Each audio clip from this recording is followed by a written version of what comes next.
Bismillahirrahmanirrahim. We are going to start off our discussion with the next subsection of biology, which is about enzymes. First of all, I would like to give you the big picture of enzymes. इस particular subsection में सबसे पहले हम introduction to enzymes को discuss करेंगे and secondly we will talk about the structure of enzymes, and thirdly we will talk about the mechanism of action of enzymes, and fourthly we will discuss the factors affecting the rate of enzyme action. We will construct a table which would be explaining this particular area, and then last of all we will be understanding different enzyme inhibitors by constructing a flow sheet. ये हमारी आज की big picture है.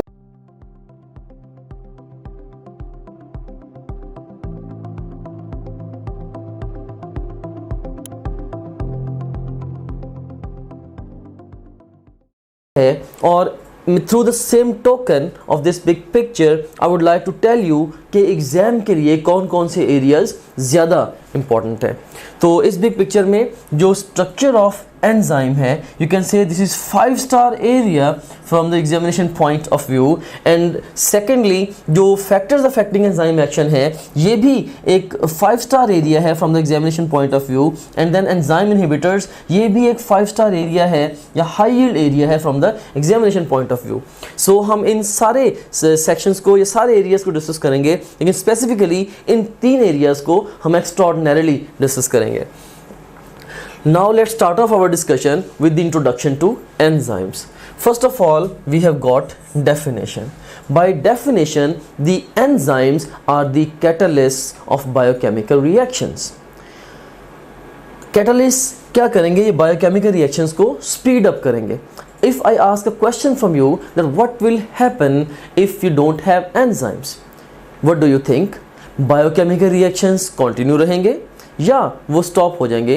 And the answer to this question is biochemical reaction still process होते रहेंगे, लेकिन उनकी जो स्पीड होगी वो इतनी स्लो होगी कि they would not be sufficient to sustain life. तो इसीलिए हम ये कह सकते हैं कि enzymes they are essential for maintaining life. And secondly, now let's talk about the characteristics of enzymes.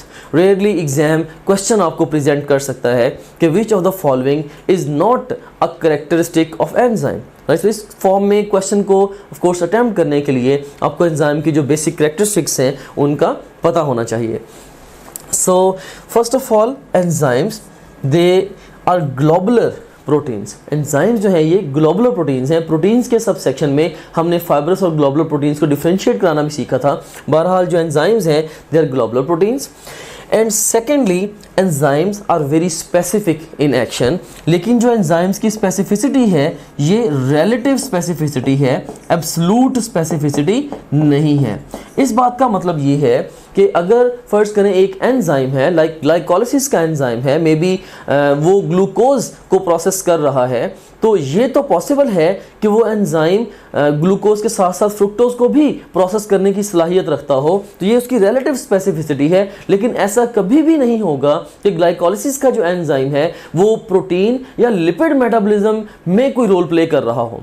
Right. So overall इसलिए हम कहते हैं कि enzymes are very specific in action. And thirdly, the enzymes are very sensitive to changes in the temperature, pH, substrate concentration, etc. Right? So enzymes को basically optimum environment चाहिए होता है for the best working. और उसके बाद फिर they require aqueous medium for activity. Right? वैसे भी जो लिविंग थिंग्स में रिएक्शंस हो रहे होते हैं वो वाटर में डिसॉल्व हो रहे होते हैं. सो कह लें कि वाटर मेजर साइट है for most of the reactions in the living things you can से. और वैसे भी लिविंग थिंग्स मेनली कंप्राइज ही वाटर से हैं. और इसका मतलब ये हुआ कि अगर उन रिएक्शंस को कैटालाइज करना है और उनको अगर स्पीड अप करना है तो उसके लिए एंजाइम्स को भी वाटर में सॉल्युबल होना होगा. सो ये एंजाइम्स की एक अदर प्रॉपर्टी है, they require aqueous medium for activity. And then we have got the next property, they increase the rate of reaction being without being used. कि जो enzymes हैं ये of course reaction में part तो लेंगे, लेकिन at the end of the reaction ये without being used ये isolate हो जाएंगे, ये consume नहीं होंगे. And then the next property है they do not affect the properties of end products. And products enzymes के बगैर जिन प्रॉपर्टीज़ की हामिल होंगी, इवन एंजाइम्स के साथ भी अगर हम किसी रिएक्शन को प्रोसेस करेंगे, स्टिल जो प्रोडक्ट्स होंगे उनकी properties they going to be same. And then एक बड़ा इंपॉर्टेंट पॉइंट है एंजाइम की प्रॉपर्टीज के हवाले से, they lower the activation energy by changing the pathway of biochemical reaction. Now the question is what is activation energy? Basically in the activation energy वो energy barrier है which needs to be overcomed before the reactants they get converted into the products, right. So just imagine करें, मैं इसको एक slide की मदद से आपको एक्सप्लेन करता हूँ, right. So we have got a graph over here, so focus on the columns. On the x-axis you have got the progress of the reaction, and on the y-axis you have got the energy. इसमें आप देख सकते हैं कि we have got the reactants over here and then we have got the products over here. और आप ये भी गौर करें कि जो products हैं वो reactants की निस्बत lower energy level पे हैं, लेकिन स्टिल रिएक्टेंट्स ने अगर प्रोडक्ट्स में कन्वर्ट होना है तो रिएक्टेंट्स को ये वाला जो एनर्जी बैरियर है, इस एनर्जी बैरियर को ओवरकम करना होगा, और इसको हम बोलते हैं दिस इज एक्टिवेशन एनर्जी। सो इसमें जो ये वाली हाइट है इस ग्राफ की, this is actually showing the activation energy without enzyme, right. Enzyme के बगैर ये एक्टिवेशन एनर्जी ज़्यादा है, या यूँ कह लें कि जो बैरियर है वो ज़्यादा बड़ा है। और इसके मुकाबले में अगर फर्ज करें कि एंजाइम प्रेजेंट होगा तो एंजाइम क्या करेगा, it will lower the activation energy. So ये एक्टिवेशन एनर्जी को रिड्यूस करेगा by changing the pathway of the reaction of course, और reactants overall relatively easily products में कन्वर्ट हो जाएंगे। सो कंक्लूसिवली जो एंजाइम्स हैं they actually decrease the activation energy of a particular reaction by changing the pathway of the reaction. Now I have got a question for you at this stage. Statement पे आप गौर कीजिएगा।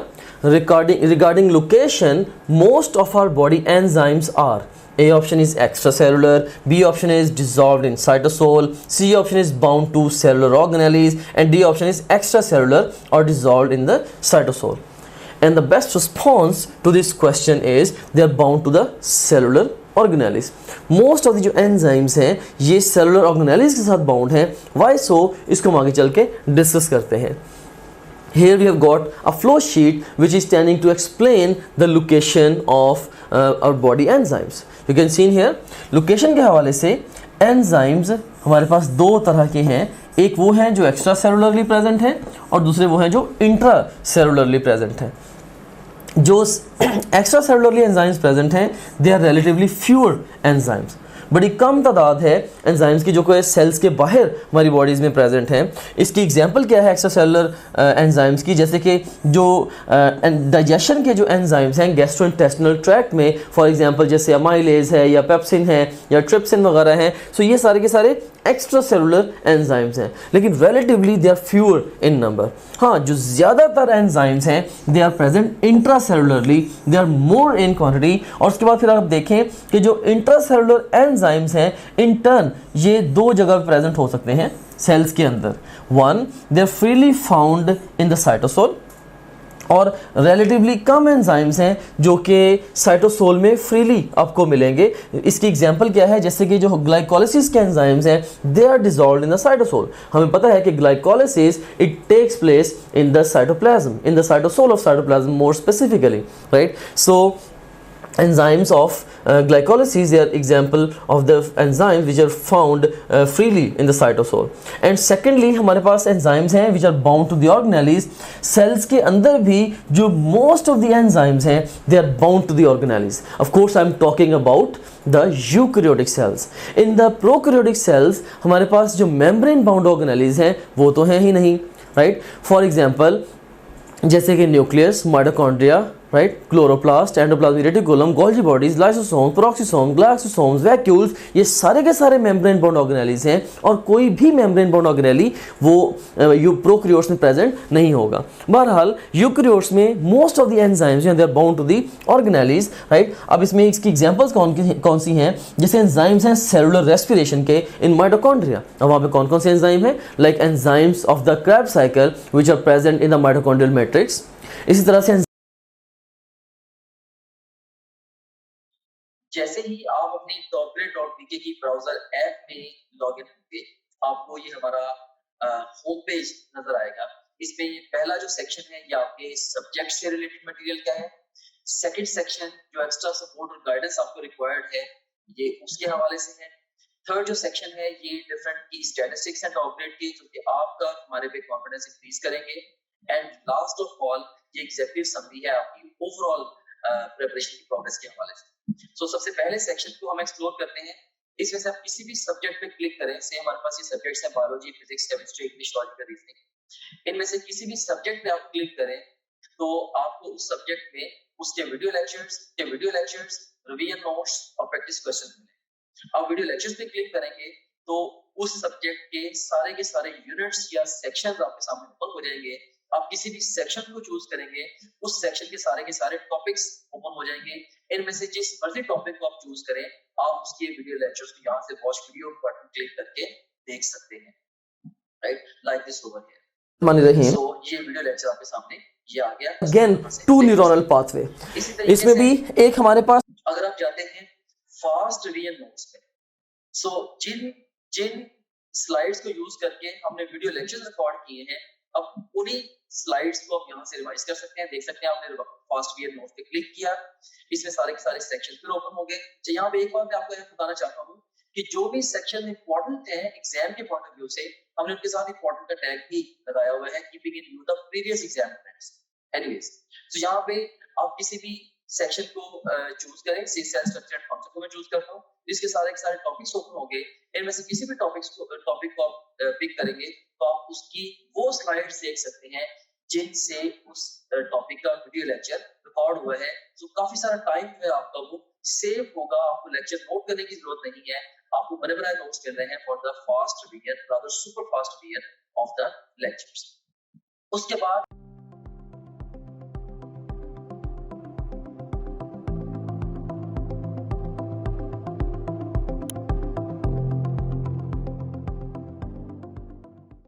enzymes of electron transport chain which are actually present on the cytochromes, right? So वो क्या है, वो basically ऐसे enzymes हैं which are bound to the organelles. So most of the enzymes जो हैं they are bound to the organelles in the eukaryotic cells. What about the prokaryotic cells?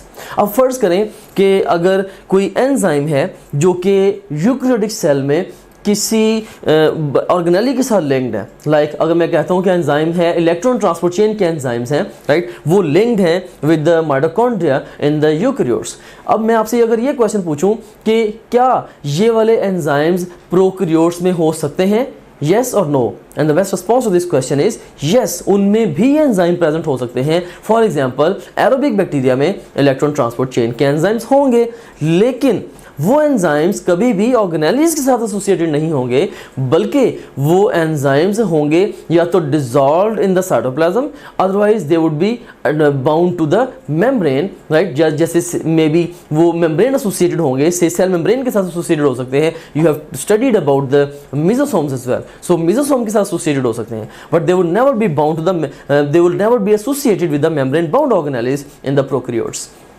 Anyways, this was about the location of the enzymes. So conclusively, bottom line point मेरी discussion का ये है कि enzymes वो extracellularly भी present हैं और intracellularly भी, लेकिन ज़्यादा intracellularly present हैं।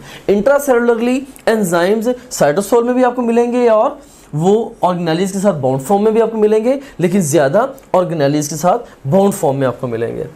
Now let's move on to the next slide.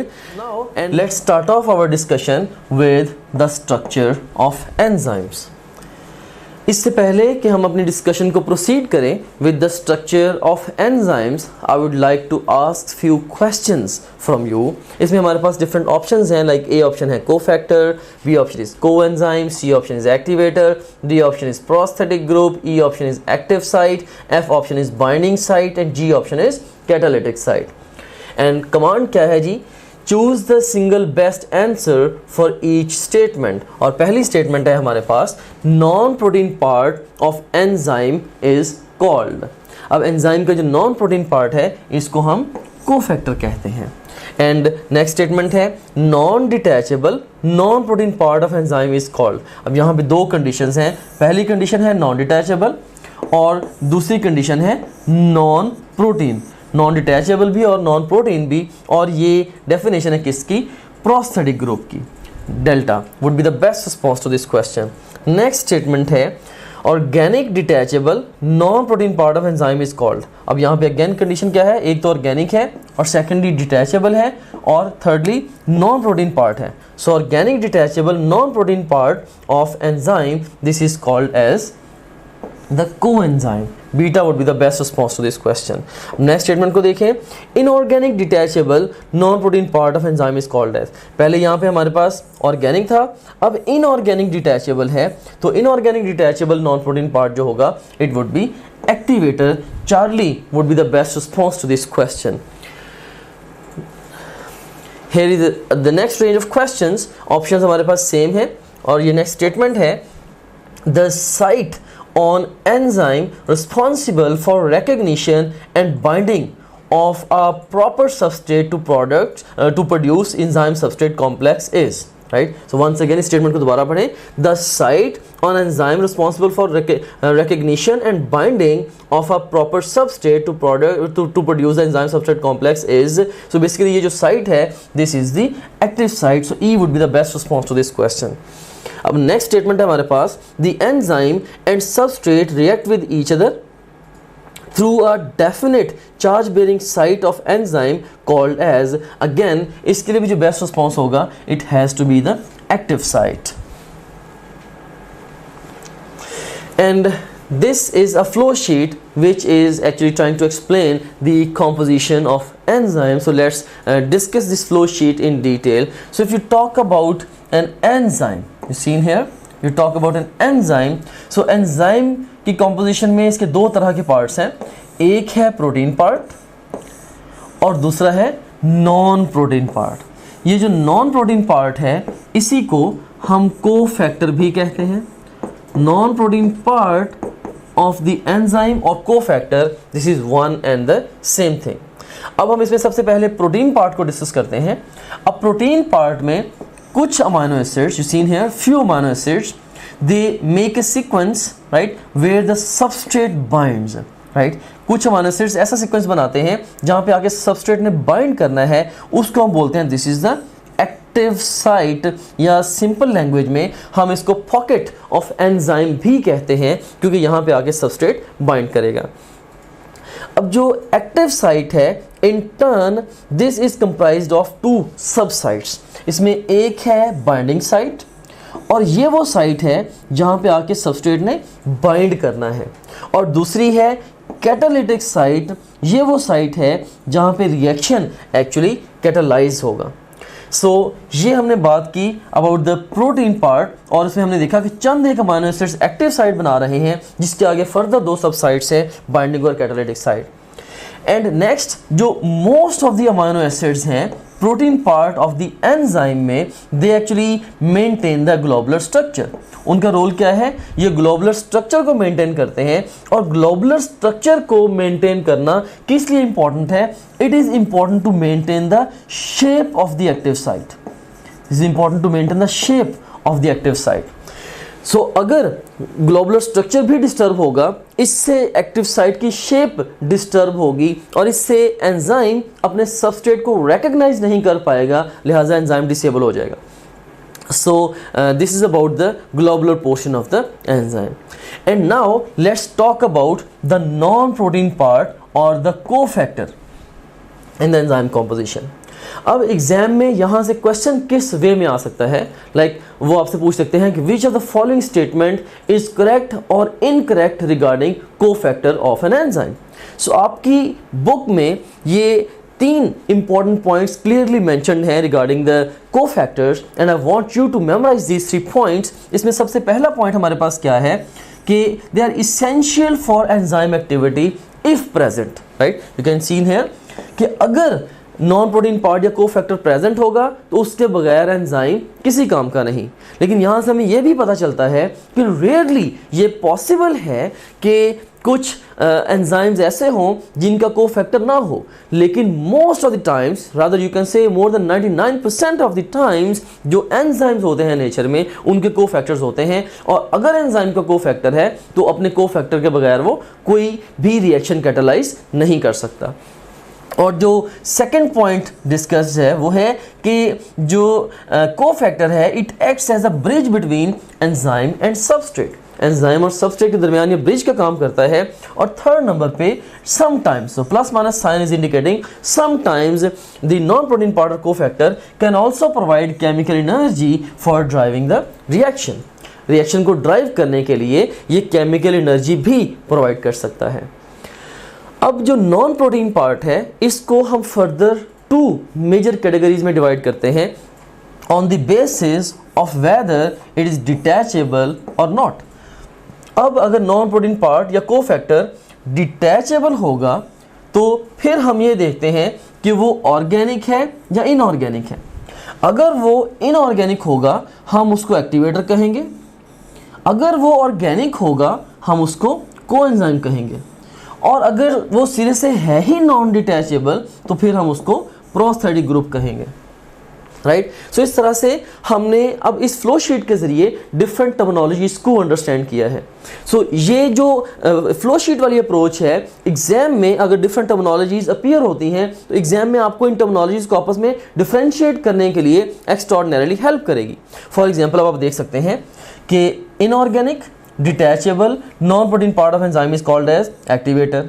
इस तरह से organic detachable non protein part of enzyme is called as coenzyme. इस तरह से non detachable non protein part of enzyme is called as prosthetic group. Right, and similarly pocket of enzyme is the label given to the active site. Where does the substrate bind to the enzyme? इसका जो best response होगा वो binding site होगा। अगर binding site list पे नहीं है तो मे बी फिर आप एक्टिव साइट को पिक कर सकते हैं। Similarly the site on the enzyme where the reaction is catalysed, इसके लिए बेस्ट रिस्पॉन्स कैटालिटिक साइट होगा। लेकिन अगर कैटालिटिक साइट लिस्ट पे नहीं है अगेन देन आप इसके लिए भी एक्टिव साइट को पिक कर सकते हैं। Right, and so on. So this is a very vital and very high yield flow sheet. आपकी बुक में जो इन्फॉर्मेशन सेवरल पैराग्राफ्स में डिस्कस्ड है इन अ कंफ्यूजिंग एंड कन्फेबुलेटेड वे, उसको मैंने एक फ्लो शीट की फॉर्म में ऑर्गेनाइज कर दिया है। And within few seconds you can actually identify if the list is presented to you on your exam, right? So जैसे भी मैंने कुछ पैटर्न क्वेश्चंस पूछे थे, अब अगर आप दोबारा फिर अपनी इस वीडियो को रिवर्स करके उन क्वेश्चंस को दोबारा अटेम्प्ट करते हैं, आप देखेंगे कि आप रिलेटिवली इजीली उन क्वेश्चंस को अटेम्प्ट कर पा रहे हैं। एंड नेक्स्ट हमारे पास एक क्वेश्चन है, which of the following can provide activation energy for enzyme activity? A option is heat, B option is substrate, C option is cofactor and D option is heat and cofactor। तो इसमें हम अभी cofactor के बारे में तो पढ़ के आए हैं कि sometimes it may provide energy for driving the reaction. Right, अगर ऑलवेज नहीं भी करता तो समटाइम्स ये कर सकता है। राइट, और हीट डायरेक्टली है ही एनर्जी, सो इसीलिए इस क्वेश्चन का जो बेस्ट रिस्पॉन्स होगा that would B heat and cofactor. And now let's talk about another small part of this particular area, the composition of enzyme or structure of enzymes. You can see in here we are going to talk about the two forms of enzymes depending upon cofactor. अब cofactor की basis पे जो enzymes हैं इसकी 2 forms हैं। इसमें एक है हमारे पास एपो एंजाइम और दूसरे नंबर पे हमारे पास क्या है, holo enzyme. An enzyme with cofactor removed, अगर एंजाइम के साथ उसका कोफैक्टर रिमूव कर दें तो बाकी जो बचेगा that would be the apo enzyme. And इसी तरह से अगर एंजाइम अपने उसको कोफैक्टर के साथ अब उसको कंसीडर करें, so enzyme with cofactor attached, इसको हम क्या बोलेंगे, this is a holo enzyme. इसमें हम ये भी देखें कि जो एपो एंजाइम है ये नॉन फंक्शनल या इनएक्टिव होगा, जैसा कि हमने ऑलरेडी डिस्कस किया कि कोफैक्टर के बगैर एंजाइम किसी काम का नहीं होता। और जबकि जो एंजाइम विद इट्स कोफैक्टर होगा ये फुली फंक्शनल या एक्टिवेटेड होगा। सो इसी बात को हम एक फ्लो शीट की मदद से भी देख लेते हैं। यू कैन सी हियर कि प्रोटीन पार्ट ऑफ एंजाइम इसके साथ कोफैक्टर अटैच्ड है या नहीं है। If it's without its cofactor it would be called as the apo enzyme which is non-functional. If the protein part of enzyme is along with its cofactor, this is called as the holoenzyme, which is the active form of the enzyme, you can say. Now let's move on to the next slide. इस computerised photograph में आप देख सकते हैं कि हमारे पास ये एक एपो एंजाइम है और ये कोफैक्टर है, मे बी ये कोफैक्टर ही की आगे काइंड है, लाइक चूंकि ऑर्गेनिक है तो ये कोएंजाइम है, right. So apoenzyme as well as cofactor, they are collectively giving you this holoenzyme. So ये पूरे का पूरा ये क्या है? This is the holoenzyme. So simply enzyme along with its cofactor holoenzyme, and enzyme without its cofactor is the apoenzyme. So this is all about the structure of enzymes. Now let's start off our discussion with the mechanism of enzyme action. Regarding the mechanism of enzyme action, I would like to ask few questions from you. A option है हमारे पास lock and key model, B option is induced fit model or modified lock and key model, basically this is same thing, and C option is sliding filament model, and D option is fluid mosaic model. और हमारे पास command है choose a single best answer for each statement. और पहली statement क्या है इसको read out करते हैं. Which model of enzyme action implies that active site is rigid, right. और इन मॉडल्स में से बेसिकली जो लॉक एंड की मॉडल है ये इस बात को इंप्लाई करता है कि एक्टिव साइट रिजिड है, राइट. और उसके बाद फिर नेक्स्ट स्टेटमेंट हम देखते हैं. The view that active site of an enzyme is flexible and when a substrate combines with it cause changes in enzyme structure is known as, right. तो इसके लिए जो बेस्ट रिस्पॉन्स होगा it has to be the induced fit model. इसमें जो sliding filament model है इसको हम मस्कुलोस्केलेटल सिस्टम में जाके स्टडी करेंगे कि बेसिकली ये मसल कॉन्ट्रैक्शन से रिलेटेड मॉडल है, सो इसलिए ये भी आंसर नहीं है. और जो फ्लूइड मोज़ेक मॉडल है ये सेल मेम्ब्रेन के स्ट्रक्चर को एक्सप्लेन करने के लिए एक मॉडल प्रपोज्ड है, सो ये भी हमारा आंसर पॉसिबल नहीं हो सकता for any statement, right. So second statement के लिए beta would be the best response. Now let's move on to the next slide. Let's start off our discussion with the mechanism of enzyme action. So इसमें सबसे पहले हम basic equation को discuss करते हैं. You can see here we have got the enzyme and we have got the substrate, right. So enzyme और substrate जब ये दोनों ओवरऑल एक दूसरे के साथ कंबाइन होते हैं, या सिंपली अब ये कह लें कि जब सबस्ट्रेट की बाइंडिंग होती है with the enzyme, of course it's going to bind to the active side of this enzyme, तो resultantly you will get the enzyme substrate complex. और ये जो एंजाइम सबस्ट्रेट कॉम्प्लेक्स है अल्टीमेटली ये फिर स्प्लिट होगा इनटू द प्रोडक्ट्स और enzyme again unused form में at the end of the reaction वो आइसोलेट हो जाएगा. अब इस इक्वेशन के बेसिकली दो हाफ्स हैं. इसमें इसका जो पहला हाफ है जिसमें एंजाइम और सबस्ट्रेट के बाइंड करने से आपस में कंबाइन होने से एंजाइम सबस्ट्रेट कॉम्प्लेक्स बन रहा है. बेसिकली ये सबस्ट्रेट बाइंडिंग है इन अ सेंस, और आप इसको कह सकते हैं कि ये फंक्शन है किसका, ये वाला बाइंडिंग साइट का फंक्शन है. और उसके बाद फिर जब एंजाइम सबस्ट्रेट कॉम्प्लेक्स जो है ये स्प्लिट होगा इनटू द प्रोडक्ट्स और साथ एंजाइम दोबारा फिर वो आइसोलेट हो जाएगा, तो बेसिकली ये कैटालिटिक स्टेप है और ये फंक्शन किसका है, ये कैटालिटिक साइट का फंक्शन है.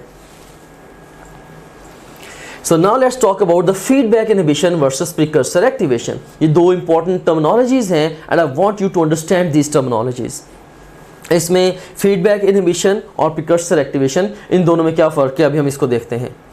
इससे पहले कि मैं इस कंप्यूटराइज्ड फोटोग्राफ के ज़रिए मैं इन दोनों टर्मिनोलॉजीज़ को एक्सप्लेन करूं, मैं आपको एक बात ये बताना चाहूँगा कि आपने सेलुलर रेस्पिरेशन का रिएक्शन भी स्टडी किया हुआ है, इस तरह से आपने फोटोसिंथेसिस का रिएक्शन भी स्टडी किया हुआ है. ये दोनों reactions opposite to each other हैं. एनीवेज जो सम रिएक्शन आप लोग पढ़ते हैं रियल लाइफ में कभी भी रिएक्शन इस तरह से नहीं होता. जो बायोलॉजी है या जो लिविंग थिंग्स हैं उनमें ये जो रिएक्शंस हैं हमेशा ये चेन रिएक्शंस होते हैं, राइट. फॉर एग्जांपल जैसे कि आपने स्टडी किया किस तरह से ग्लूकोज से मल्टी स्टेप प्रोसेस से पहले पायरुविक एसिड बनेगा, if you are talking about the oxidation of glucose inside a eukaryotic cell aerobically, right. So पहले ग्लूकोज से पायरुविक एसिड बनेगा, फिर पायरुविक एसिड से एसिटाइल कोए बनेगा, फिर एसिटाइल कोए से मल्टी स्टेप ओवरऑल प्रोसेस होगा, क्रैब साइकिल रन होगा, और उसके बाद फिर इलेक्ट्रॉन ट्रांसपोर्ट चेन। सो आप देख सकते हैं कि वो जो बेसिक समरी रिएक्शन आपको दिखाया जाता है सेलुलर रेस्पिरेशन का, उसको अल्टीमेटली आप बहुत सारे स्टेप्स में उसको आप ब्रेक कर सकते हैं। सिमिलर आइडिया इवन फोटोसिंथेसिस का भी है और भी बहुत सारे बायोलॉजिकल रिएक्शंस का है। तो मैं जो पॉइंट जनरेट करना चाहता हूं वो ये है कि मोस्ट ऑफ द रिएक्शंस जो कि बायोलॉजी में होते हैं या लिविंग थिंग्स में होते हैं वो चेन रिएक्शंस होते हैं। और चेन रिएक्शन में क्या होता है, से एक सबस्ट्रेट है, मे बी हमारे पास ये एक इनिशियल से सबस्ट्रेट है ए, इस हमारा जो मोस्ट इंपॉर्टेंट फीचर है या टीचिंग टूल है, that is our question bank. So अगर हम प्रैक्टिस क्वेश्चंस पे जाते हैं तो इसमें हम देखें कि आप डिफरेंट तरीके से टेस्ट दे सकते हैं। सो आप जैसे मर्जी माइंड में डिफाइन कर लें कि आपने किसी एक टॉपिक का टेस्ट देना है, या एक चैप्टर का, एक यूनिट का, क्वार्टर सिलेबस का, हाफ सिलेबस का, फुल सिलेबस का, जो मर्जी सिलेबस आप डिफाइन कर लें, उस डिफाइंड सिलेबस में से 20 तरीकों से आप टेस्ट दे सकते हैं। कैसे? जैसे जो भी सिलेबस आपके माइंड में डिफाइंड है, आप चाहें तो उस सिलेबस के हमारे पास जो अवेलेबल ऑल क्वेश्चन उनका टेस्ट दे सकते हैं, या जो आपने टॉपलेट.टीके पे आप प्रैक्टिस करते रहे हैं, तो आप चाहते हैं कि आपने दोबारा may be second third time आप टेस्ट दे रहे हैं, आप चाहते हैं कि मेरे पास सिर्फ और सिर्फ उस सिलेबस के अनसीन क्वेश्चन का टेस्ट आए, आप वो भी दे सकते हैं।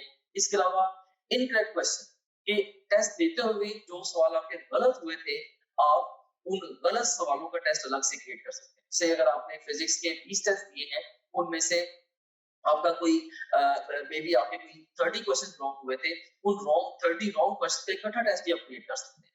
और इसी तरीके से जो जिन क्वेश्चन को आपने टेस्ट के दौरान बुकमार्क किया है, उनका टेस्ट कॉल कर सकते हैं। जो टेस्ट आपने अटेम्प्ट किए थे क्वेश्चन, उनका टेस्ट कॉल कर सकते हैं, अनअटेम्प्टेड का। और इवन यानी कि टेस्ट देते हुए आपने जिनको अटेम्प्ट किया था और टेस्ट देते हुए जिनको आपने अटेम्प्ट नहीं किया था, ये अनसीन से डिफरेंट है। अनसीन का तो मतलब ये है कि वो टेस्ट में कभी आए नहीं आपके। इसके अलावा आप देख सकते हैं कि इवन पास्ट क्वेश्चन का बहुत बड़ा पूल यहाँ पे मौजूद है। अगर हम गौर करें, देखेंगे ई कैट के, नम्स के, NMD CAT, AKU, MDCAT, Punjab के और ईटा केपीके के, ये इवन जो पीएमसी के जो सैंपल पेपर्स हैं, उनके टॉपिक वाइज पास्ट क्वेश्चन देखिए यहाँ पे मौजूद है ओवरऑल। अब किसी भी टैब पे क्लिक करें, सारे के सारे एक्चुअल पास्ट क्वेश्चन है वो आ जाएंगे। ऑफ कोर्स ये सारे के सारा बड़ा इंपॉर्टेंट टूल है जो कि पूरे पाकिस्तान से बड़े मेन एग्जामिनर्स ने, बड़े सीनियर एग्जामिनर्स ने ये डेवलप किया होगा। एनीवेज, इसमें से किसी भी आप टॉपिक चूज करें, से मैं यहाँ पे सारे टैग्स को चूज कर लेता हूँ, तो हमारे पास ये सारे के सारे टॉपिक्स आ गए। इनमें से किसी एक टॉपिक को मैं चूज करूँ, या एक सेक्शन को, या मैं मल्टीपल सेक्शन को चूज करूँ, तो मैं उसका टेस्ट दे सकता हूँ। से मैंने 2 सेक्शन चूज किए, इसमें से मैं कार्बोहाइड्रेट्स और प्रोटीन्स, इनका टेस्ट देना चाहता हूँ, या ओवरऑल मैं सारे सेक्शन का टेस्ट देना चाहता हूँ, वो मैं दे सकता हूँ। या मैं डिफाइन करूंगा, मे बी जी मैंने 50 एमसीक्यूज का टेस्ट देना है, तो ये 50 एमसीक्यूज का टेस्ट आपके सामने ये क्रिएट हो गया। सो ये आपके सामने आ गई है जी टेस्ट की स्क्रीन, जिसमें आप देख सकते हैं कि ये ईटा केमिकल का पास्ट क्वेश्चन है, ये स्टेटमेंट है, ये ऑप्शंस हैं। इसमें ओवरऑल ये देखिए कि इसमें अगर आपने क्लिक किया तो आपका ये करेक्ट आंसर भी सामने आ गया। अगर आप इसकी एक्सप्लेनेशन देखनी है तो वो भी आप देख सकते हैं। इसके अलावा ये क्वेश्चन वेरीफाइड है बाय आवर टीम, इसको अगर आप चाहें बुकमार्क कर सकते हैं। इस क्वेश्चन से रिलेटेड डिफरेंट स्टैट्स यहाँ पे आ रहे हैं वगैरह वगैरह। यहाँ से आप नेक्स्ट क्वेश्चन पे जा सकते हैं, जरूरत पड़े तो आप यहाँ से प्रीवियस क्वेश्चन पे जा सकते हैं, और फिर अल्टीमेटली जब आप चाहें आप टेस्ट को फिनिश करके इवन रिजल्ट को भी व्यू कर सकते हैं। ऑलराइट, सो इस तरह से ये टेस्ट आपने इसको रिजल्ट को व्यू कर लिया। एनीवेज, इसके बाद अब हम चलते हैं दोबारा अपने होम पेज की तरफ। सो आप किसी भी जितने भी आपका सब्जेक्ट्स हैं, बायोलॉजी, फिजिक्स, केमिस्ट्री, इंग्लिश और लॉजिकल रीजनिंग, इन सब सब्जेक्ट्स के आप वीडियो लेक्चर्स, वीडियो नोट्स और अनलिमिटेड एमसीक्यू प्रैक्टिस यहाँ से कर सकते हैं। जितने भी आप प्रीवियस टेस्ट जो भी टेस्ट आपने दिए होंगे, अगर आप प्रीवियस टेस्ट पे क्लिक करेंगे वो सारे टेस्ट आपके यहाँ पे आ रहे होंगे। इसके अलावा जो आपकी जो ओवरऑल प्रोग्रेस है उसकी जो डिटेल है वो सारी की सारी यहाँ पे आ रही है। डिफरेंट सब्जेक्ट में आप कैसे जा रहे हैं, डिफरेंट सब्जेक्ट्स में, डिफरेंट चैप्टर्स में और डिफरेंट टॉपिक्स में आप कैसे जा रहे हैं, वो सारी की सारी डिटेल यहाँ पे आ रही है। इसके अलावा फुल लेंथ पेपर्स हैं जो कि जस्ट लाइक रियल एग्जाम है। यहाँ से किसी भी फुल लेंथ पेपर को किसी भी टाइम पे लॉन्च कर सकते हैं, अपनी तरीके शुरू में या इवन मिड सेशन में जाके नियर द एग्जाम आप इन इसको जब चाहे आप अटेम्प्ट कर सकते हैं। उसके बाद फिर सपोर्ट मटेरियल है, इसमें इनको वीडियो रिव्यूज हैं, डिफरेंट स्टूडेंट्स हैं जिन्होंने टॉप ग्रेड से पढ़ा, वो आपको गाइड कर रहे हैं हमारे सिस्टम के हवाले से भी, ओवरऑल तैयारी के हवाले से भी आप उन बच्चों से गाइडेंस ले सकते हैं। इसके अलावा हमारे ये टेस्टिमोनियल्स हैं जो पूरे पाकिस्तान में हजारों स्टूडेंट्स हमसे पढ़ रहे हैं, वो हमारे बारे में क्या कहते हैं उसकी डिटेल यहाँ पे आप देख सकते हैं। इसके अलावा सिलेबस यहाँ पे गिवन है, अगर आप कंटेंट देखना चाह रहे हैं हमारे कोर्स का, वो सारे के सारे यहाँ पे ओवरऑल जो विजिबल है। And in addition to that study schedules बड़ा एक अहम फीचर है, अहम मॉड्यूल है। इसमें 90 डेज, 60 डेज, 30 डेज और इवन 50 डेज का एनएमटी कैट का स्केड्यूल मौजूद है। आप अपनी नीड के अकॉर्डिंगली जिस मर्जी स्केड्यूल को फॉलो कर सकते हैं डिपेंडिंग अपॉन कि आप टाइम फ्रेम में किस जगह पे खड़े हैं। अगर आप एग्जाम आपका 1 महीने के बाद एग्जाम है, ऑफ कोर्स आप 30 डेज वाला प्लान फॉलो करेंगे। अगर आपके एग्जाम में 2 हफ्ते रहते हैं तो आप 15 दिन वाला प्लान फॉलो करेंगे एंड सो ऑन। सो इसमें हमने आपको ये बताया है स्केड्यूल्स के अंदर ये गाइड किया है कि आपने गिवन टाइम को बेस्ट यूटिलाइज कैसे करना है। फिर इसके अलावा डाउनलोड्स का सेगमेंट है, जो भी डिफरेंट इंपॉर्टेंट कंटेंट है आपसे रिलेटेड, वो सारे के सारे आपको डाउनलोड्स में मिल जाता है। और इसके अलावा गाइडेंस वीडियोस काफी सारी इसके अंदर पड़ी हुई हैं जो कि मैंने खुद रिकॉर्ड करके इसके अंदर डाली है। इसमें बहुत सारे हवालों से जनरल गाइडेंस आप इन वीडियो से ले सकते हैं। सो ये था हमारे पास ये हमारे पास गाइडेंस वीडियोस का ये सेगमेंट था। Okay, so this was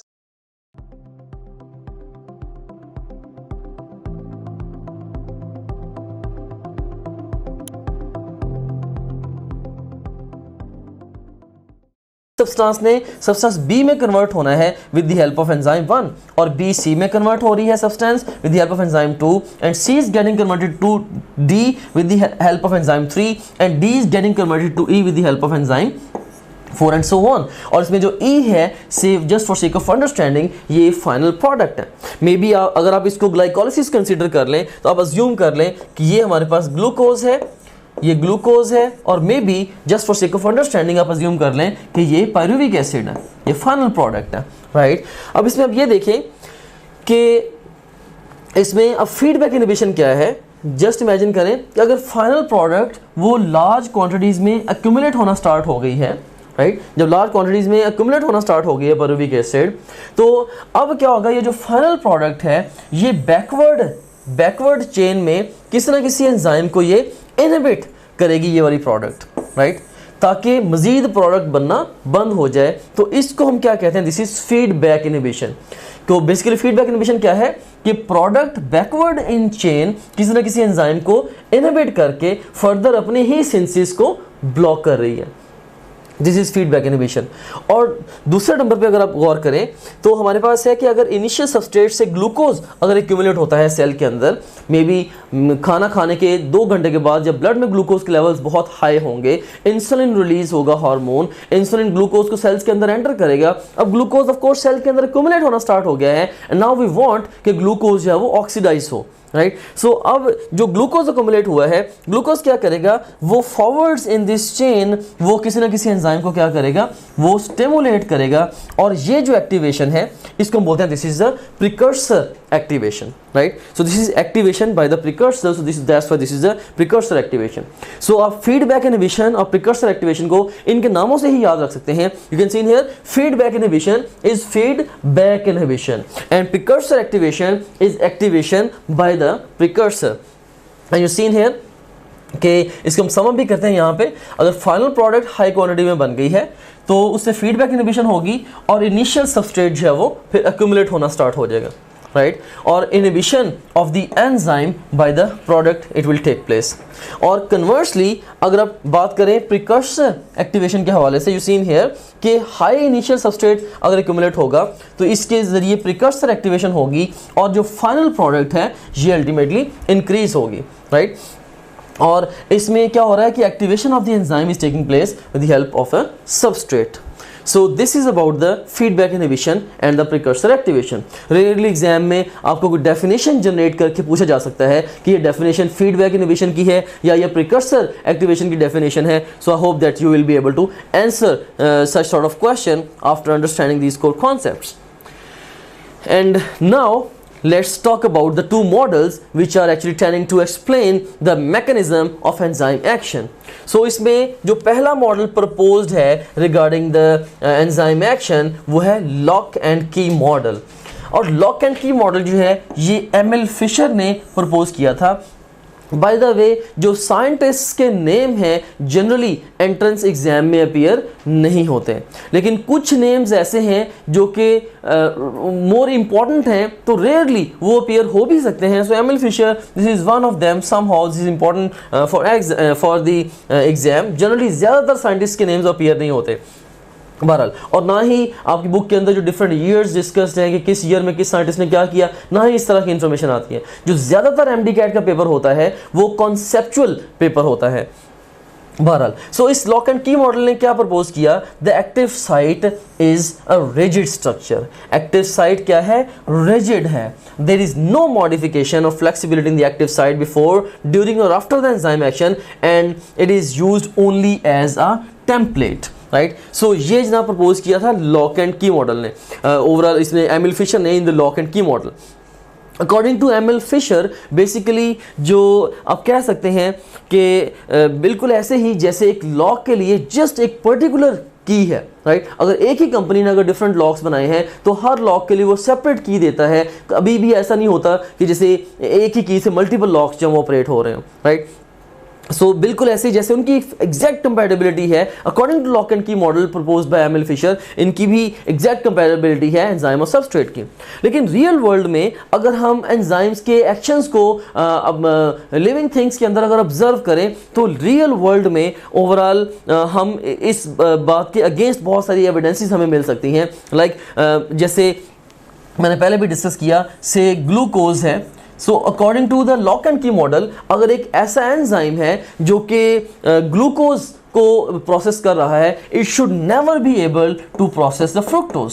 right. According to lock and key model क्योंकि उसकी एक्टिव साइट रिजिड है, वो एग्जैक्टली डिजाइंड है फॉर द ग्लूकोज. लेकिन रियल वर्ल्ड में अगर हम ऑब्जर्व करें तो बहुत सारे जो हेक्सोजेज हैं वो सेम एंजाइम हेक्सोकाइनेज से प्रोसेस हो भी रहे होते हैं. राइट. सो इसका मतलब ये हुआ कि लिटिल बिट चेंज जो है वो एक्टिव साइट में पॉसिबल है. सो इस बिना पे हम कहते हैं कि ये एक रिजेक्टेड मॉडल है. अब इसमें इसको फोटोग्राफ की मदद से भी एक्सप्लेन करते हैं. यू कैन सीन हियर कि हमारे पास ये एंजाइम है, ये इसका ग्लोबुलर पोर्शन है और ये वाली इसकी एक्टिव साइट है. So this is the active site of the enzyme. और ये हमारे पास सबस्ट्रेट है. You can seen here this is the substrate, and according to the lock and key model this substrate must have the exact compatibility with the active site of the enzyme. जब तक इसके साथ exact compatibility नहीं होगी substrate product में convert नहीं हो सकता. So this is the lock and key model and this is the rejected model as far as the reality और the real life is concerned, क्योंकि रियल लाइफ फाइंडिंग्स जो है वो इस मॉडल से different है. And now let's talk about the next model which is tending to explain the mechanism of enzyme action, which is induced fit model, जिसको हम modified lock and key model भी कहते हैं. So ये basically modified lock and key model है. Don't confuse it with the lock and key model. So इसको propose किया था कोशलैंड ने, साइंटिस्ट ने. Koshland is the name of scientist of course. और इसमें you can see in here when a substrate combines with an enzyme it induces changes in the enzyme structure. The change in structure enables enzyme to perform its catalytic activity more effectively. Right. So according to this model basically होता ये है कि जो substrate है it can induce the change in the shape of active site so as to fit in it. Right. So तभी हम कहते हैं induced fit model. राइट. सो इस मॉडल के मुताबिक जो सबस्ट्रेट है ये एंजाइम की एक्टिव साइट की शेप में कुछ चेंजेस लेके आ सकता है उसमें फिट होने के लिए, and this is a very fit model और in other words accepted model for explaining the action of the enzymes. So इसको हम एक एनिमेशन की मदद से भी अंडरस्टैंड करते हैं. यू कैन सीन हियर हमारे पास ये एंजाइम का ओवरऑल ग्लोबुलर पोर्शन है. So this is the globular portion of the enzyme और ये इस एंजाइम की क्या है, एक्टिव साइट है। And we have got a substrate over here, और आप देख सकते हैं कि ये जो सबस्ट्रेट है इसकी शेप जो एक्टिव साइट की शेप है इससे कुछ डिफरेंट है। According to the lock and key model ये रिएक्शन कभी भी नहीं हो सकता क्योंकि ये सबस्ट्रेट इस एंजाइम के साथ कभी भी बाइंड नहीं कर सकता। This is according to the lock and key model. लेकिन according to the induced fit model, you can see in here, according to the induced fit model, जो substrate है it will induce the change in the shape of the active site so as to fit in it। अब देखिए कि substrate ने इसमें इसकी active site की shape में change induce की और इसके अंदर substrate आके fit हो गया और ultimately it got converted into the products और enzyme दोबारा फिर end पे isolate हो गया, right? So this is the induced fit model। So now let's start off our discussion with the next important area, which is factors affecting the rate of enzyme action. And conventionally, again, I would like to ask few questions before starting off my discussion with this area properly. So we have got a question: with the increase in temperature, enzyme activity, A option is increases, B option is decreases, C option is may increase or decrease, D option is does not change, and the best response to this question is may increase or decrease. Why so? We will discuss later.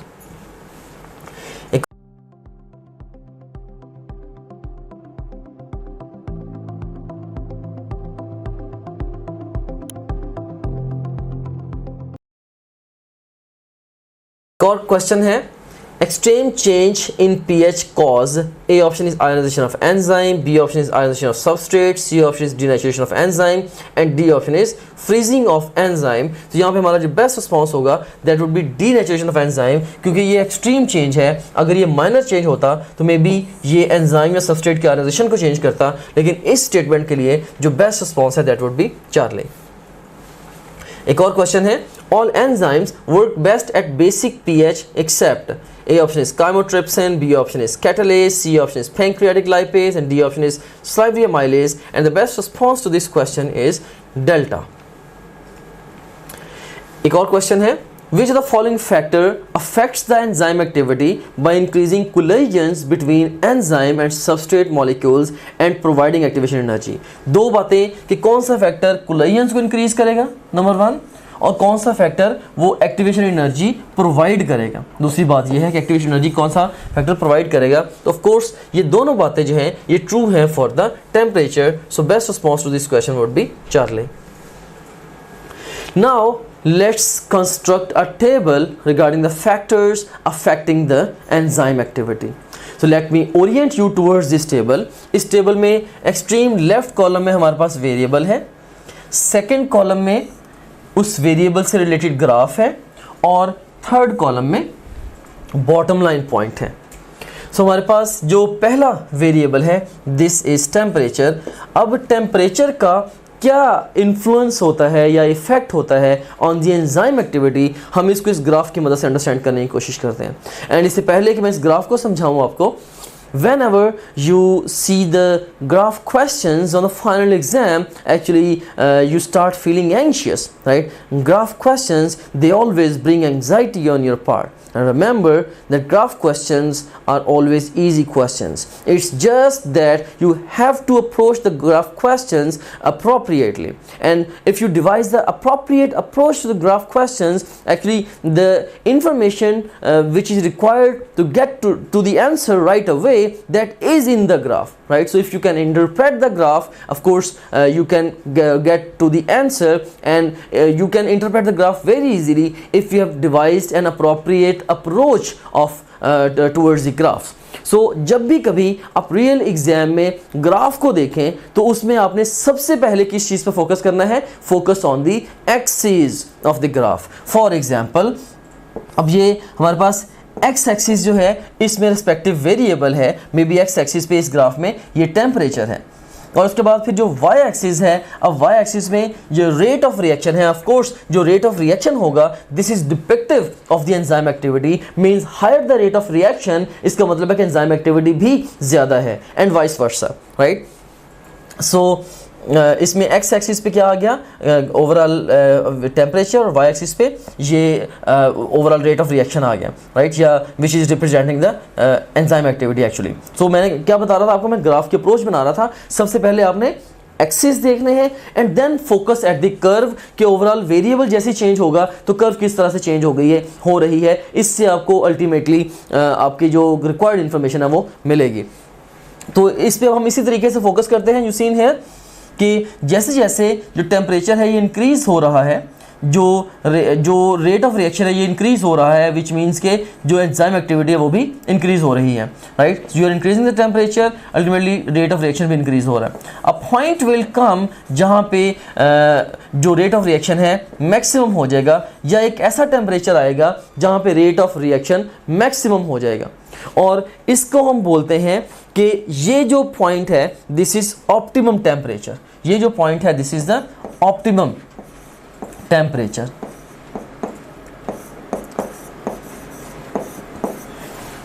और अगर हम temperature को further increase करें beyond the optimum temperature, तो इससे क्या होगा, इसको फर्दर इंक्रीज करने से ग्रेजुअली जो रेट ऑफ रिएक्शन है वो फर्दर डिक्रीज हो रहा है, विच मीन्स कि एंजाइम एक्टिविटी डिक्रीज हो रही है।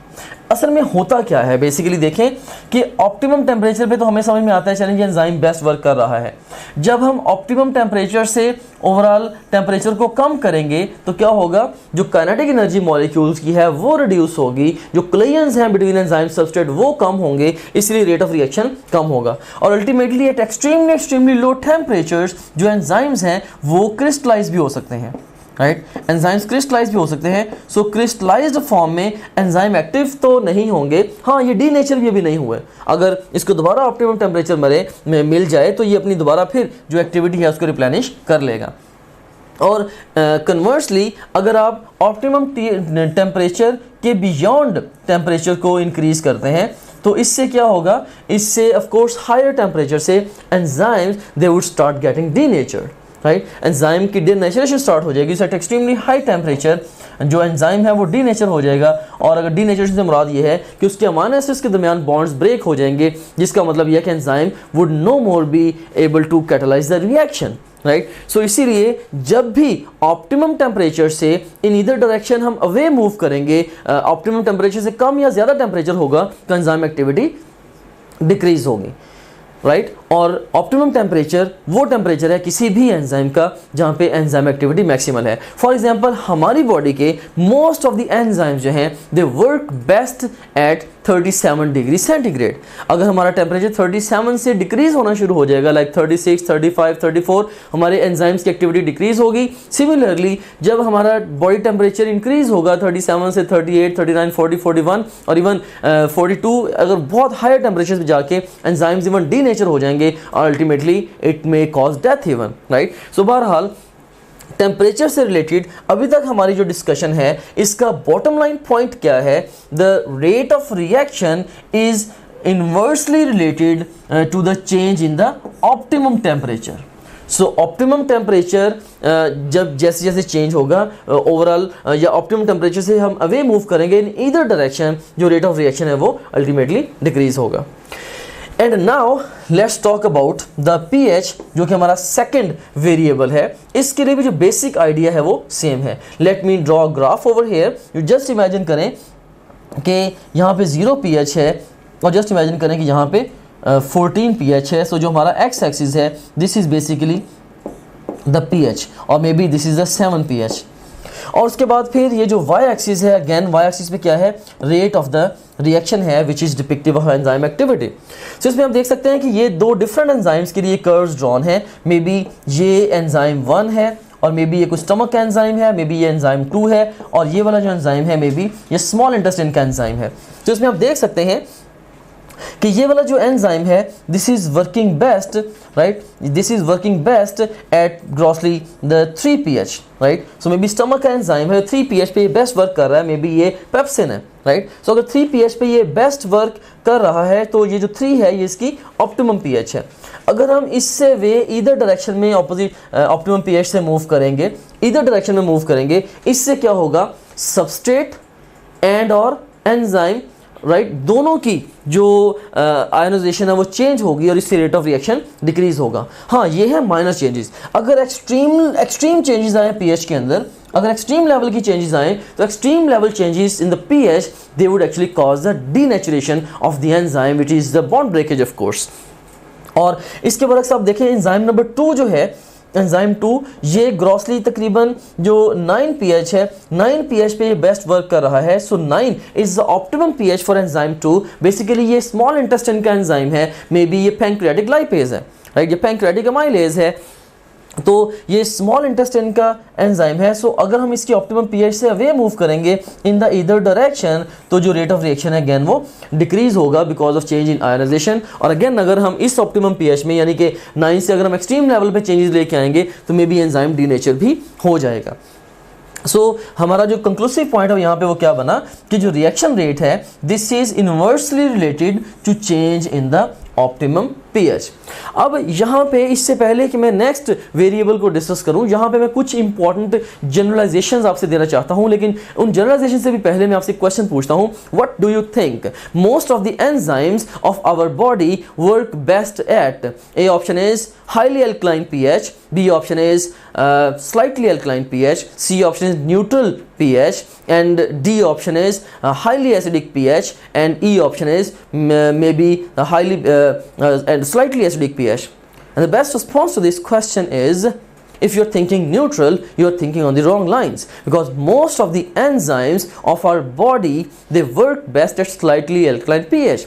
हमें पता है कि हमारे इंट्रासेलुलर फ्लूइड की और इवन एक्स्ट्रा सेलुलर फ्लूइड की जो pH है वो 7.35 to 7.45 की रेंज में है, which is slightly basic. So most of the enzymes of our body they work best at slightly alkaline pH. हाँ, कुछ एक्सेप्शंस एग्जिस्ट करती हैं। For example enzymes of stomach and enzymes of lysosomes, जिनको हमने cell में discuss किया था, cell के सेक्शन के अंदर डिस्कस किया था। तो बेसिकली वहाँ पे एसिड हाइड्रोलाइसिस थे। So enzymes of stomach and the acid hydrolysis of the lysosomes they work best at the acidic pH.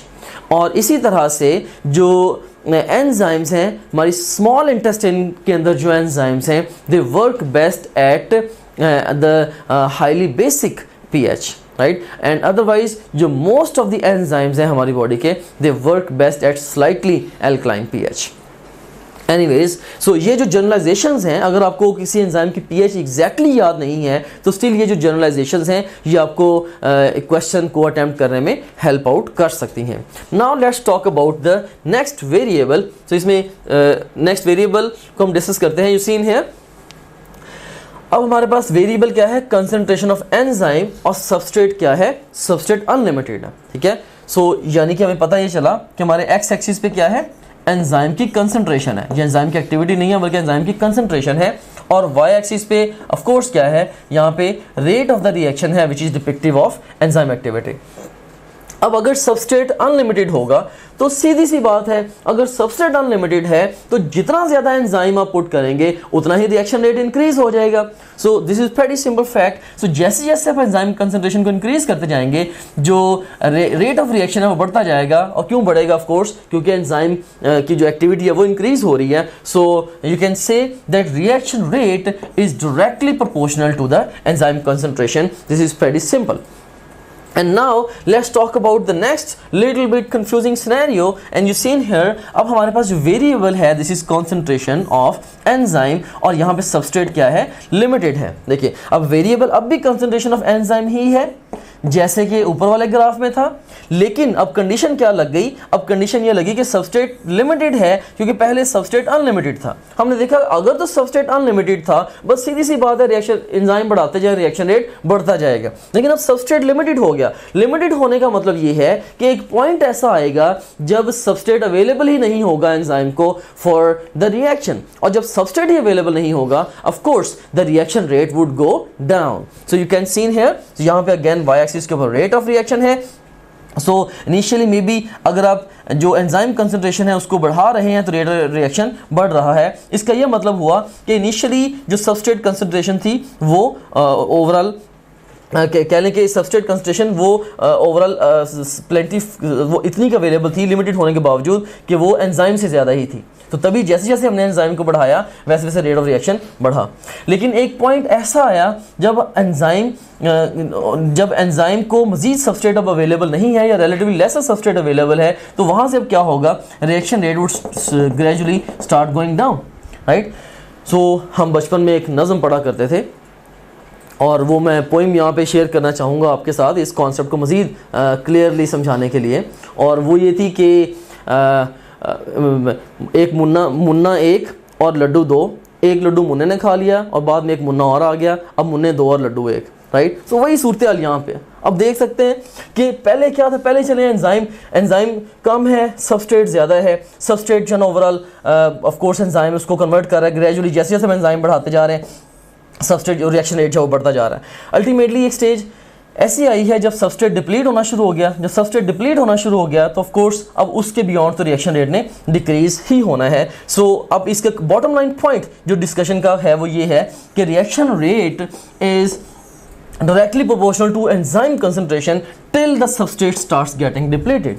जब तक till the substrate start getting depleted, तब तक उसके साथ डायरेक्टली प्रोपोर्शनल है जब तक सबस्ट्रेट डिप्लीट होना स्टार्ट नहीं हो जाता। हाँ, जब सबस्ट्रेट डिप्लीट होना स्टार्ट हो गया अब ये रिएक्शन रेट जो इट वुड गो डाउन। इसको मैं एक और भी सादा एग्जांपल के साथ आपको मैं समझाता हूँ। जस्ट इमेजिन करें कि ओवरऑल 100 ब्रेक्स हैं जिनको मैंने ओवरऑल मैंने उनको एक जगह से दूसरी जगह शिफ्ट करना है, और 100 ब्रेक्स को शिफ्ट करने के लिए अगर मैंने 15 मजदूर लगाए हैं, राइट। सो उसमें 15 मजदूर वो मे बी 6 टर्न्स के अंदर क्या करेंगे, 6 टर्न्स में वो 90 ब्रिक्स को, अगर वो एक टाइम पे एक ब्रिक को भी कैरी करते हैं, 6 टर्न्स में वो 90 ब्रिक्स को वो एक से दूसरी जगह शिफ्ट कर देंगे। लेकिन जो 7th टर्न होगी, अब उसमें देखें कि 15 में से 10 मजदूर तो एक एक ब्रिक उठा लेंगे, लेकिन रिमेनिंग जो 5 होंगे वो फ्री रहेंगे। सो सेम आइडिया अगेन यहाँ पे है, right? So maybe this is a better example for developing your better understanding of the stuff. And now let's talk about another complicated scenario, and that is the concentration of substrate. Now this is a variable and enzyme is constant. अब हमारा variable क्या है, concentration of substrate. So x axis पे आ जाएगा substrate concentration और जो y axis पे क्या आ जाएगा, rate of the reaction. अब देखें कि एंजाइम, इसमें एंजाइम कांस्टेंट है, एंजाइम के फिक्स नंबर है, राइट। सो इसमें अब देखें कि ओवरऑल जैसे जैसे आप जो ओवरऑल सबस्ट्रेट की कंसंट्रेशन को बढ़ाएंगे, वैसे वैसे जो रिएक्शन रेट है ये बढ़ता चला जाएगा, राइट। सो इसका मतलब ये हुआ कि इनिशियली जो एंजाइम है this is less than the substrate, this is just initially, right. कि बहरहाल इसमें जैसे जैसे हम सबस्ट्रेट कंसंट्रेशन बढ़ाते जा रहे हैं वैसे वैसे इसको आप यूं कहें कि initially enzyme concentration was more than the substrate, right. So बहरहाल जैसे जैसे आपने सबस्ट्रेट कंसंट्रेशन को बढ़ाया तो वैसे वैसे रिएक्शन रेट जो है ये इंक्रीज होता गया, राइट। सो इसको मैं दोबारा फिर इरेज करके एक दफ़ा मज़ीद क्लियरली आपको एक्सप्लेन करता हूँ just to avoid confusion.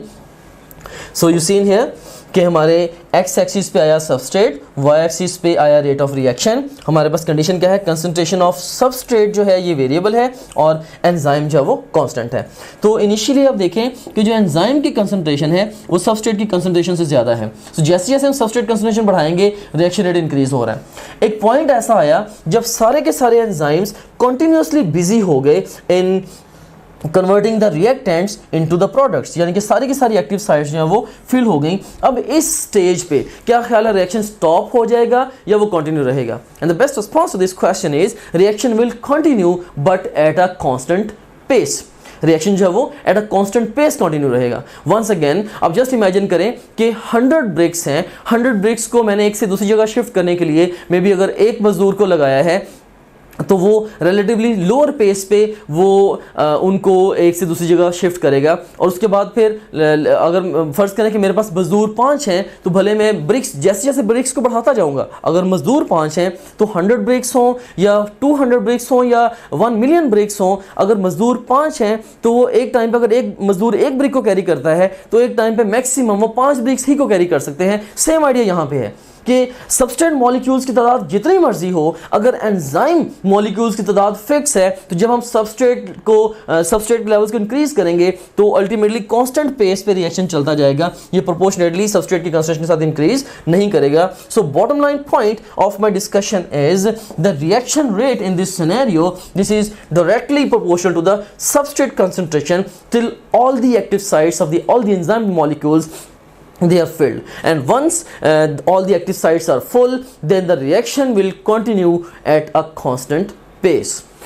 So this is about the factors affecting the enzyme activity. इसमें कुछ तो पैटर्न क्वेश्चंस मैंने स्टार्ट में आपसे पूछे भी थे, और आई होप कि अब अगर आप वीडियो को रिवाइंड करके दोबारा आप उन क्वेश्चंस को अटैम्प्ट करें, आप रिलेटिवली इजीली इन क्वेश्चंस को अटैम्प्ट कर पाएंगे. लेकिन इसमें कई दफ़ा डिफिकल्ट सिनेरियोज भी जनरेट हो सकते हैं रियल एग्जाम में. लाइक एग्जाम आपको ये कह सकता है कि ओवरऑल से आपको एग्जाम ग्राफ प्रेजेंट कर सकता है, राइट. एक ग्राफ प्रेजेंट करके डिफरेंट स्टेटमेंट्स दे सकता है कि इस ग्राफ से क्या इंटरप्रिटेशन आप निकाल रहे हैं, राइट. कि with this graph you can interpret that constitution of enzyme is limited, और constitution of enzyme is unlimited, और सबस्ट्रेट इज लिमिटेड, और substrate is unlimited, and so on. बहरहाल ग्राफ के इंटरप्रिटेशन के क्वेश्चंस भी कई दफ़ा आ जाते हैं. या इसी तरह से कई दफ़ा डिस्क्रिप्शन दे के एग्जाम क्या करेगा, एग्जाम को डिस्क्रिप्शन दे देगा, डिस्क्रिप्शन दे के आपको मल्टीपल ग्राफ्स दे देगा. मे बी ए ऑप्शन में एक ग्राफ है, बी ऑप्शन में दूसरा ग्राफ है, सी ऑप्शन में तीसरा ग्राफ है. एग्जाम आपसे कहेगा कि if the concentration of enzyme is variable and substrate is unlimited, which of the following graph would best represent the rate of the enzyme action, right. So of course इसके लिए आप क्या करेंगे, इसके लिए आप ए को पिक करेंगे एंड सो ऑन. सो अगर आपने इन कॉन्सेप्ट्स को, इन ग्राफ्स को प्रॉपर्ली अंडरस्टैंड कर लिया है, तो इस तरह के क्वेश्चंस को भी आंसर करना एग्जाम में आपके लिए बिल्कुल भी मुश्किल नहीं होगा. And now let's move on to A question statement है हमारे पास. Optimum pH value for working of the pancreatic lipase is, A option is 4.50, B option is 7.60, C option is 2.0, D option is 9, and best response to this question is delta 9. वैसे भी हमने generalisation से भी discuss किया है कि pancreatic lipase ये small intestine का एंजाइम है, दे work best at the highly alkaline pH.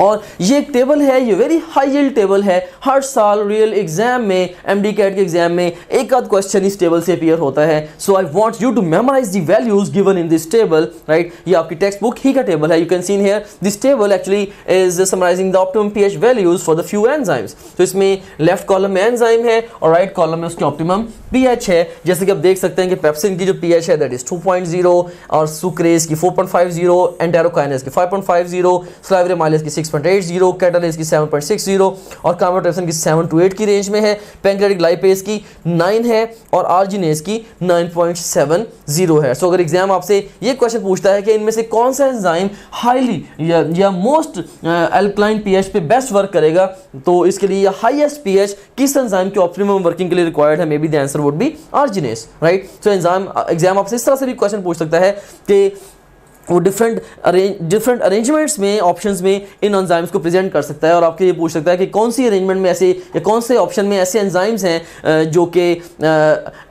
Acidic pH पे या अल्कलाइन पीएच पे बेस्ट वर्क कर रहे हैं, एंड सो ऑन, राइट. सो अगर आपने इन वैल्यूज़ को मेमोराइज किया होगा तो डायरेक्ट वैल्यूज़ पूछी जाएँ या इन वैल्यूज़ के इंटरप्रिटेशन से क्वेश्चन पूछे जाएँ, आप बड़ी आसानी से इन क्वेश्चन को आंसर कर पाएंगे. और उसके बाद हमारा जो लास्ट एरिया ऑफ डिस्कशन है that is the enzymes inhibitors, या सादा लफ्जों में inhibitors of the enzyme activity. So again I would like to start off with few questions, and हमारे पास पहले ऑप्शंस हैं. A option is comparative inhibitor, B option is irreversible inhibitor, C option is non comparative inhibitor, and D option is reversible inhibitor. और हमारे पास command क्या है, choose the single best answer for each statement. और पहली statement है विच of the following decreases the reaction rate by occupying the active site और destroying the globular structure.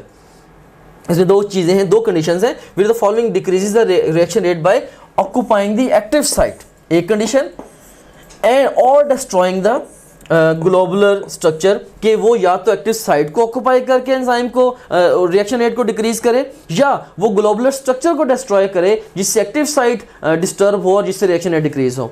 तो ये जो फीचर ऑफ कोर्स कंपैरेटिव जो है, it would bind only to the active site, ये सिर्फ एक्टिव साइट के साथ बाइंड करेगा. तो इसलिए ये इसका क्वालिफाइंग ऑप्शन नहीं हो सकता. इस तरह से irreversible inhibitor, yes irreversible inhibitor जो है ये एक्टिव साइट या ग्लोबुलर पोर्शन दोनों पे जा सकता है, सो ये एक पॉसिबल आंसर हो सकता है, इसको हम भी कंसिडर कर सकते हैं। फिर non comparative inhibitor, it would never go to the active site, क्योंकि नाम से जाहिर है दिस इज नॉन कंपैरेटिव, तो ये भी आंसर नहीं हो सकता। और reversible inhibitor, overall reversible inhibitor जो है ये भी डिस्ट्रॉय नहीं करेगा इसके ग्लोबुलर स्ट्रक्चर को, तो ये भी आंसर नहीं हो सकता। So best response to this question by the exclusion criteria 1, this is the irreversible inhibitor. And now we have got another statement which of the following form weak linkage with the enzyme at site other than the active site. ठीक है, कि active site के अलावा weak linkage कौन सा बनाएगा। Of course अगर active site पे वीक लिंकेज बनता तो वो कंपैरेटिव इनहिबिटर होता, नाम से जाहिर है comparative would compete for the active site, जबकि जो अगर ये एक्टिव साइट के अलावा दूसरी जगह पे रिवर्सिबली, दूसरी जगह पे ये रिवर्सिबली अगर ये बाउंड कर रहा है, मतलब कि वीक लिंकेज बना रहा है, तो it has to be the non comparative inhibitor, जो कि अगेन जो कि एक रिवर्सिबल इनहिबिटर है। सो नेक्स्ट क्वेश्चन है, in case of succinic dehydrogenase enzyme malonic acid और malonate is। अब succinic dehydrogenase enzyme के केस में जो malonic acid या malonate है, basically this is a comparative inhibitor, इसको आगे चल के हम डिटेल से डिस्कस भी करते हैं। और नेक्स्ट स्टेटमेंट है, the effect of which enzyme inhibitor can be neutralised by increasing the substrate concentration.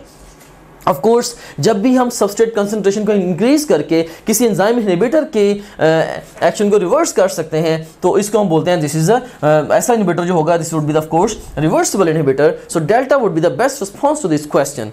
Now let's move on to the next question. Statement हमारे पास, irreversible inhibitors may inhibit enzyme activity by a option is forming covalent bond, yes this is possible. Covalent bond formation के जरिए वो इसको बिल्कुल enzyme की activity को inhibit कर सकता है। ब्लॉकिंग फिजिकली, यस वो एंजाइम और सबस्ट्रेट के दरमियान फिजिकली आके उन दोनों के इंटरेक्शन को रोक के उसको ब्लॉक कर सकता है। And thirdly destroying the globular structure, तो ऑफ कोर्स इरिवर्सिबल इनहिबिटर वो ग्लोबुलर स्ट्रक्चर को डिस्ट्रॉय करके अल्टीमेटली जो एक्टिव साइट की शेप को डिस्टॉर्ट करेगा, जिससे अगेन वो एंजाइम की एक्टिविटी को इनहिबिट कर देगा। सो इसका बेस्ट रिस्पॉन्स जो होगा that would be delta all of this.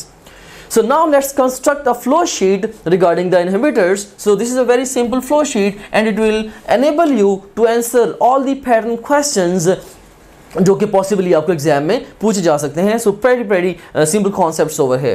सो इसमें अब देखेंगे इनहिबिटर्स की कुछ बेसिक प्रॉपर्टीज हैं। सबसे पहली बात प्रॉपर्टी क्या है कि inhibitors they react with the enzyme, they react with the enzyme just like the substrates do, they also react with the enzyme, right. लेकिन ये तो बात ऐसी ही है जैसे सबस्ट्रेट्स के बारे में है। सो इसमें लेकिन डिफरेंट क्या है कि जब सबस्ट्रेट, रियल सबस्ट्रेट जब एंजाइम के साथ बाइंड करेगा तो सबस्ट्रेट कन्वर्ट होगा इनटू प्रोडक्ट्स, लेकिन ये जो इनहिबिटर है ये प्रोडक्ट्स में कन्वर्ट नहीं होगा।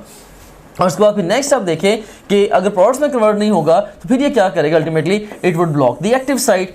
अब क्वेश्चन ये है कि इनहिबिटर जो भी है जो कि एंजाइम के साथ बाइंड किया है, जिसने एंजाइम के साथ रिएक्ट किया है, वो एक्टिव साइट को परमानेंटली ब्लॉक करता है या टेम्परेरीली ब्लॉक करता है। अगर वो एक्टिव साइट को परमानेंटली ब्लॉक करेगा हम उसको इरिवर्सिबल इनहिबिटर बोलेंगे, अगर उसको वो टेम्परेरीली ब्लॉक करेगा हम उसको रिवर्सिबल इनहिबिटर बोलेंगे।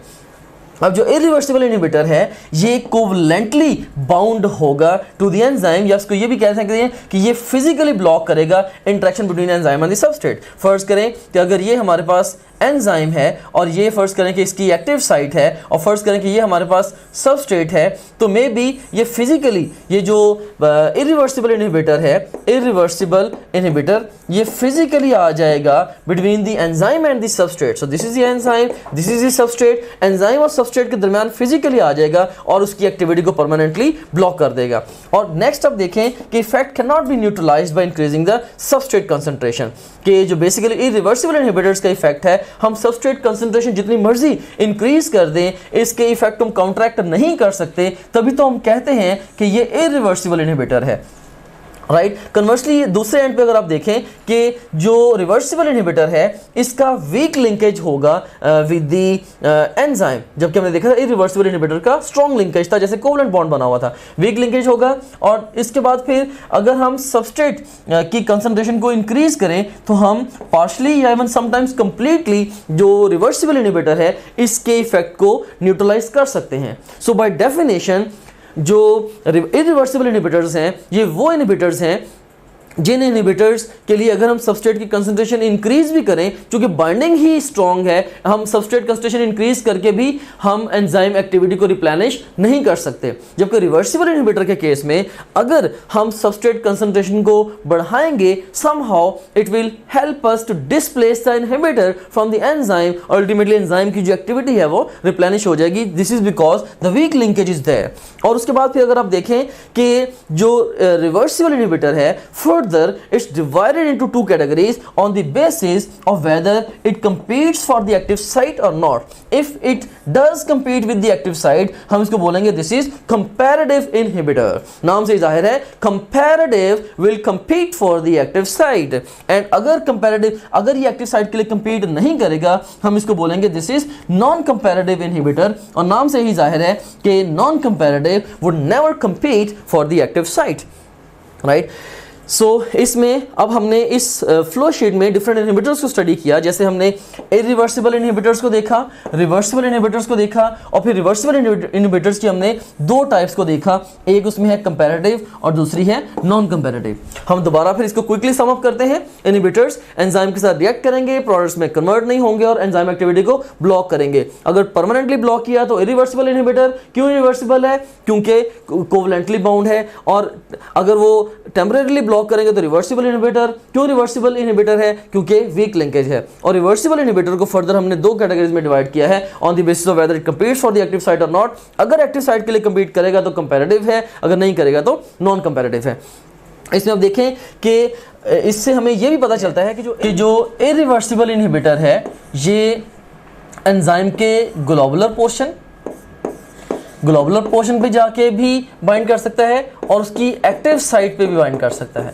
एक्टिव साइट पे भी बाइंड कर सकता है। सो इसके लिए कोई लिमिटेशन नहीं है कि रिवर्सिबल इनहिबिटर कहाँ पे जाता है। सो ये ग्लोबुलर पोर्शन पे बाइंड करके उसकी ओवरऑल उसको डिस्टॉर्ट करे और उससे एक्टिव साइट की शेप को डिस्टॉर्ट करे, या ये डायरेक्ट जाके एक्टिव साइट पे बाइंड करके उसकी शेप को डिस्टॉर्ट कर दे। So irreversible inhibitor can do any of this. लेकिन उसके मुकाबले में जो कंपैरेटिव इनहिबिटर है, जो कि रिवर्सिबल इनहिबिटर की आगे एक सब कैटेगरी है, कंपैरेटिव इनहिबिटर ये हमेशा ये एक्टिव साइट पे ही जाएगा। It will always go to the active site, ठीक है। और उसके मुकाबले में जो नॉन कंपैरेटिव इनहिबिटर है, नाम से जाहिर है, it would never compete for the active site. So ये अब ये कह लें कि it will never go to active site, never go to active site. So अगर एग्जाम आपसे क्वेश्चन ये पूछता है कि डिफरेंट कैटेगरीज दे के, like A option is irreversible inhibitor, B is reversible inhibitor, C is comparative, D is non comparative, which one will always go to the active site? Comparative which will never go to active site, वो that is non comparative which may और may not go to active site. Again वो reversible irreversible दोनों हो सकते हैं कि irreversible overall reversible जो है एज अ होल ये एक्टिव साइट पे जा भी सकते हैं और नहीं भी जा सकते, इरिवर्सिबल भी अगेन एक्टिव साइट पे जा भी सकते हैं और नहीं भी जा सकते।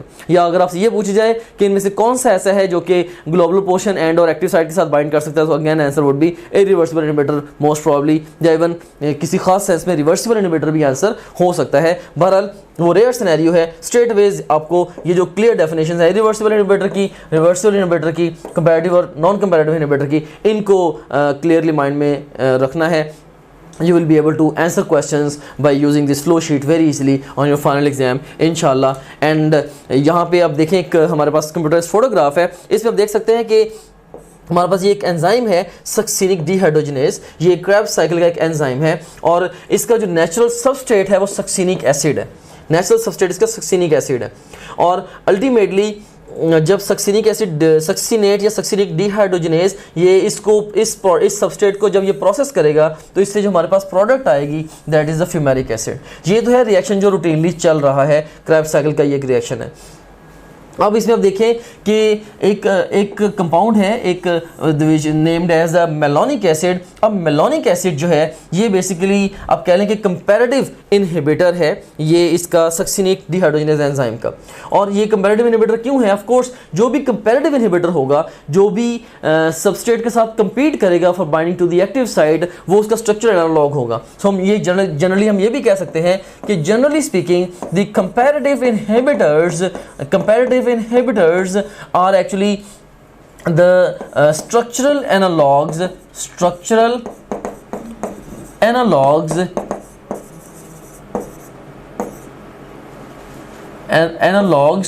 of comparative inhibitors। comparative inhibitors are structural analogs of the substrates, you can say, of the substrates.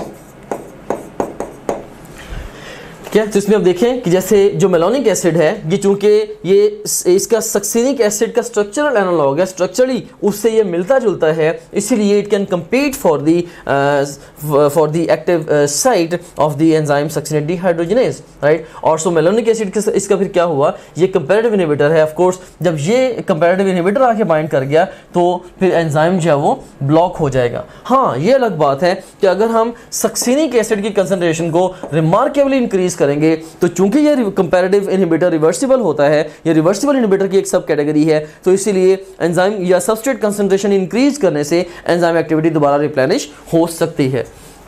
और यहाँ पे अब इसमें देखें ये क्रेब्स साइकिल की फोटोग्राफ आपके सामने है और इसको हम डिटेल से तो डिस्कस नहीं करेंगे, यहाँ पे इसको हम बायोएनर्जेटिक्स के सब सेक्शन में डिस्कस करेंगे. लेकिन अगर आप गौर करें तो यहाँ पे you have got the succinate, ये सक्सिनेट है और ये फ्यूमरेट में कन्वर्ट हो रहा है. और इसके लिए जो एंजाइम है वो सक्सिनेट डिहाइड्रोजिनेज एंजाइम है. इस एंजाइम का सबस्ट्रेट क्या है, सक्सिनेट, प्रोडक्ट क्या है, फ्यूमरेट. और अगर मेलोनिक एसिड आ जाएगा तो सक्सिनेट की जगह मेलोनिक एसिड या मेलोनेट वो बाइंड करेगा विद द सक्सिनेट डिहाइड्रोजिनेज और अल्टीमेटली ये जो रिएक्शन है ये नहीं हो पाएगा क्योंकि ये जो एंजाइम है सक्सिनेट डिहाइड्रोजिनेज ये रिवर्सिबली ब्लॉक हो जाएगा. लेकिन अगर हम सक्सिनेट की कंसंट्रेशन को इंक्रीज करेंगे somehow तो फिर दोबारा फिर एंजाइम एक्टिविटी रिप्लेनिश हो सकती है because this is reversible. So just एक कोरिलेशन था with the bioenergetics subsection, right.